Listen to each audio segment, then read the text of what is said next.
I'm going to read a story. It was about Harriet Tubman and the Underground Railroad.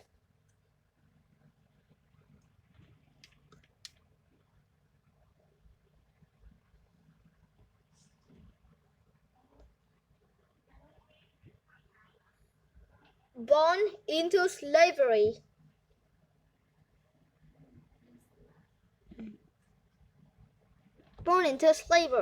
Long before Harriet Tubman was born, her great-grandmother was seized from her home in Africa.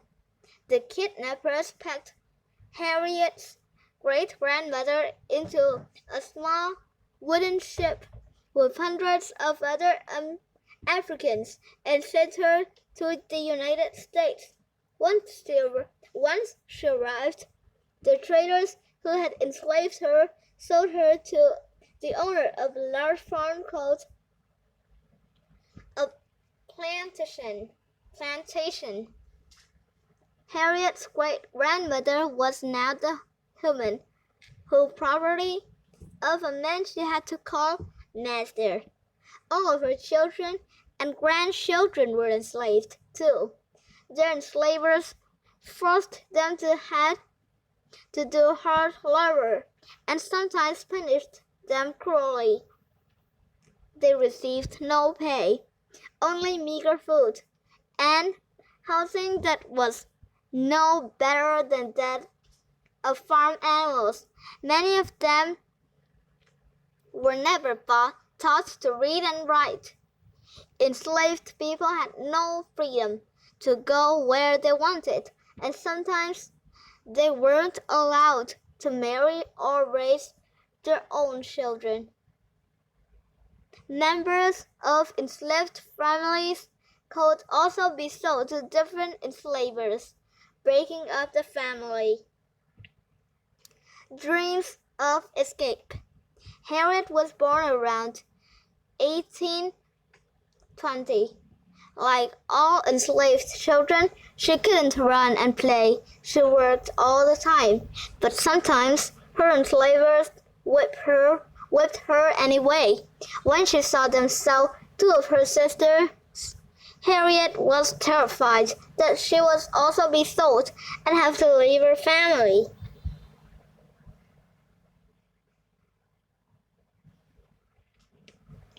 Harriet's life was harsh, but she had dreams. Abolitionists had begun to speak out against the injustice of owning other human beings. Some abolitionists helped enslaved people escape to northern states or to Canada, where slavery was illegal. Harriet dreamed of living as a free woman in the North. Enslaved people went to great lengths to escape to freedom. Some shipped themselves north in boxes. One man, Henry Box Brown, nearly died during his escape when the box he was in was turned upside down for hours. Brown made it to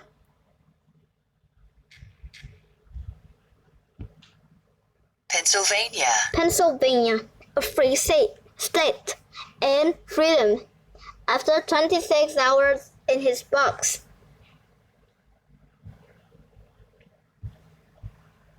One light-skinned enslaved woman, Ellen Craft, disguised herself as a sticky white man.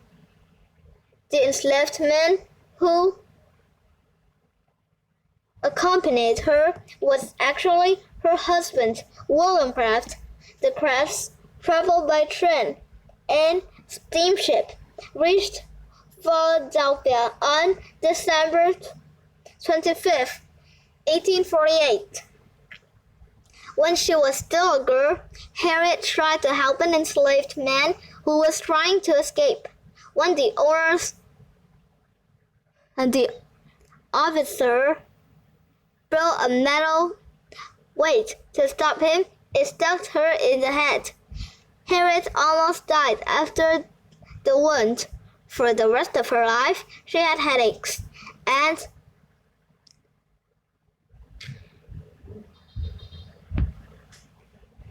seizures because of her injury.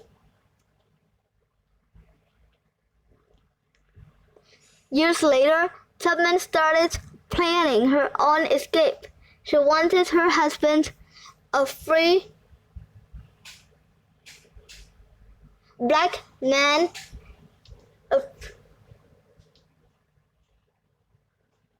to join her.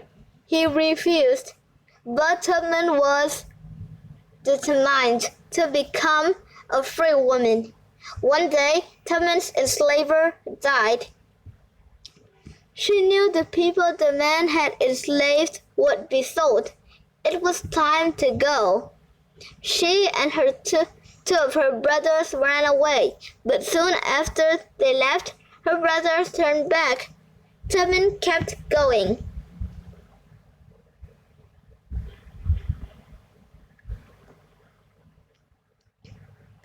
Tubman made it is to a home of an Alsatian woman who had offered her. The woman fed Tubman, let her sleep, and then directed her to the next safe place.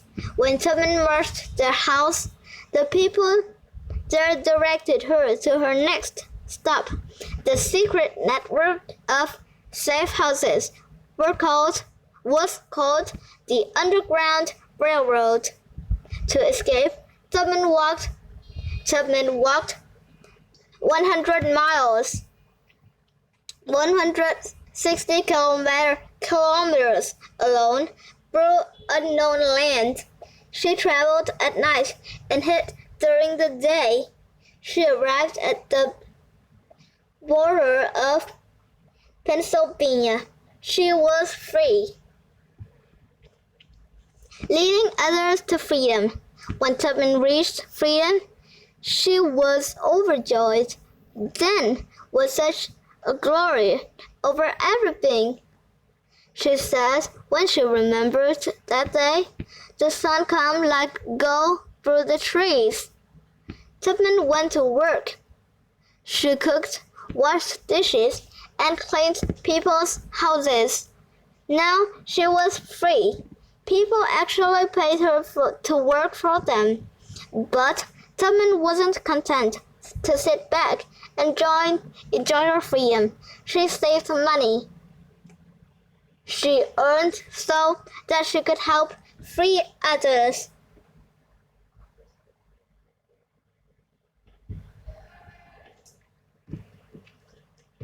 Tubman made 19 perilous trips back to the South, incurring her own danger. In order to become a conductor of the Underground Railroad, she guided escapes from one safe resting place to another. A station on the Underground Railroad was usually an abolitionist's home, or sometimes it was a church or another safe resting place. Some of the stations had secret rooms to hide the escapees. Sometimes they rode from place to place in wagons with false bottoms, secret compartments that hid them.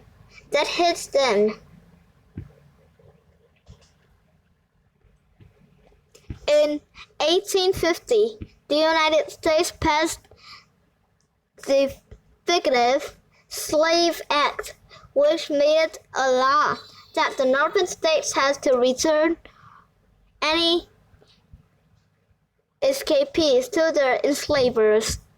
Now, Tubman had to conduct her passengers all the way to Canada to find freedom.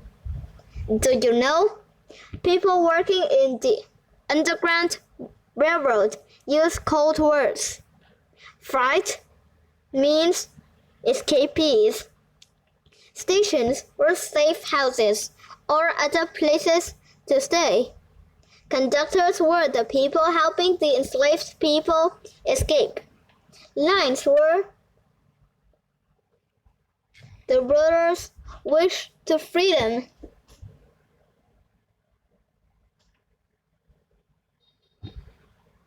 How she did it? Many called Tubman a master of disguise. Sometimes she dressed as an old woman, and sometimes she disguised herself as a man. It is said that one day she met one of her former enslavers, and he didn't recognize her. Tubman was clever in other ways. She hired men to rip down wanted posters that described escapees.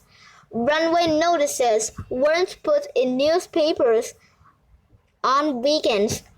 They had to wait until Monday morning. Tubman began escapes on Saturday nights in order to have a head start.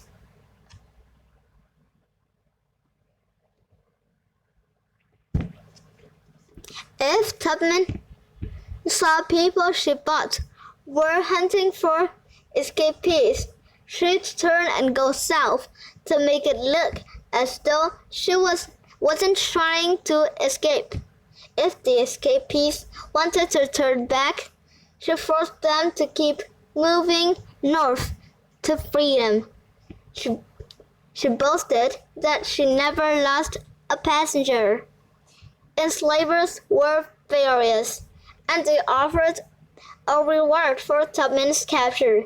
Dead or alive, the reward was $40,000, an enormous amount of money for that time. One day, Tubman embarrassed overhead a man reading her own wanted poster, which describes her as not being able to read. She immediately pulled out a book and pretended to read it, and the man left without giving her a second look. Tubman helped many of her own relatives get out of the South. Thanks to her, 6 of her 10 brothers and sisters escaped. On one difficult journey, she brought her elderly parents north to Canada. In total, Tubman led about 300 enslaved people north to freedom. Nothing was more important to her than helping others become free. One famous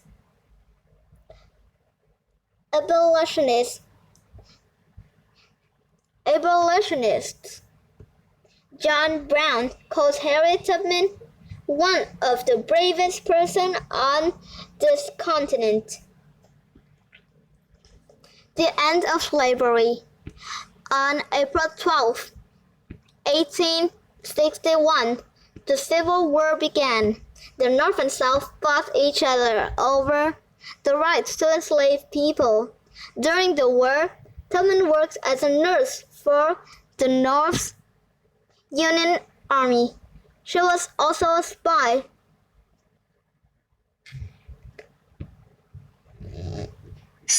Scouting out the Southern Army's weapons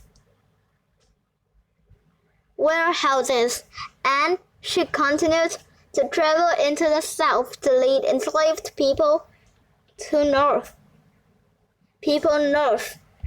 Do you know how many enslaved people escaped to freedom via the Underground Railroad? No one knows. While it's true that many reached the North and become free, some didn't. Many escapees were discovered, captured, and returned to their enslavers. Others died while trying to flee. The exact number of Underground Railroad success is unknown because secrecy was so terribly important.